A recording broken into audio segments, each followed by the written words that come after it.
Hi, everyone. Today I will be talking a little bit about the program called the Listening Room and the different ways that we can incorporate this tool into our clinical practice. So a little bit of an overview about the Listening Room before I begin. It was developed by Phonak. Phonak is a global leading company in hearing aid technology and solutions. They're based in Switzerland, and the company has dedicated themselves to improving quality of life for individuals with hearing loss. This platform is designed to support this population across the lifespan. So users of the listening room filter by age group, and the website generates curated activities and therapy ideas based on developmental level or age. The main targets of this program are to provide targeted practice for auditory discrimination of speech sounds, provide activities for listening practice, and they also hope to instill an appreciation for music among their clientele. So here's an example of one of the resources they offer for infants and toddlers. Pictured here, the handout provides tips for optimizing listening environments for small children with hearing loss. It specifically mentions ideas such as running the dishwasher when the child is sleeping, strategically placing air conditionings, fish tanks, and fans outside of frequent communication spaces. It emphasizes the importance of getting closer to your child when speaking to them, and it brings up the possibility of colicking windows and how that might be necessary for some children in optimizing their listening environments. It touches on the different ways that parents can prevent excess reverberation in the home.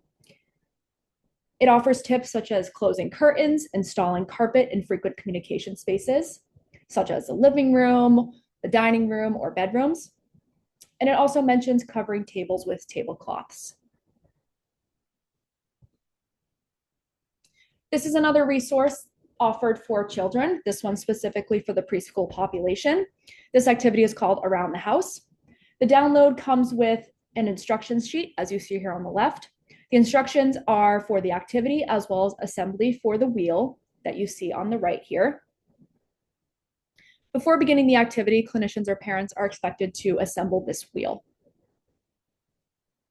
The instructions are available in both Spanish and English, which I thought was wonderful. So this activity involves two players, a speaker and a listener.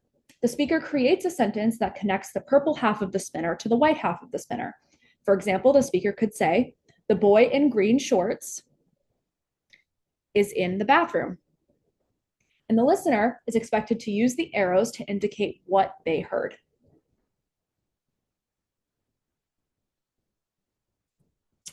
This is another example for children. This activity targets development of an appreciation for music while providing listening practice. It's called Going on a Picnic. So here, this is another cutout activity where the parent or the clinician is expected to assemble this basket before completing the activity.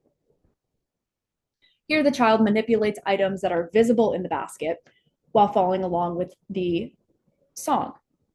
The download comes with an instructional sheet, these cutouts for the basket, as well as an audio file for the picnic song. So as you can see here on the instructional sheet, the lyrics of the song are provided, and the child will follow along with each piece of food that is mentioned in the song. The song was very cute. I listened to it and I couldn't get it out of my head for the rest of the day. Finally, here's an example of resources for adults. Both of these handouts here are phone practice. The handout on the left asks the client to call the number bolded in red, and the client will reach a recorded line, and the client will practice following along with the recorded voice in the passage that's provided about Martin Luther King Jr. In the handout on the right, the client also calls the bolded number in red, and they're given a choice between two phrases. The client is expected to discriminate which phrase they hear the speaker saying on the recorded line.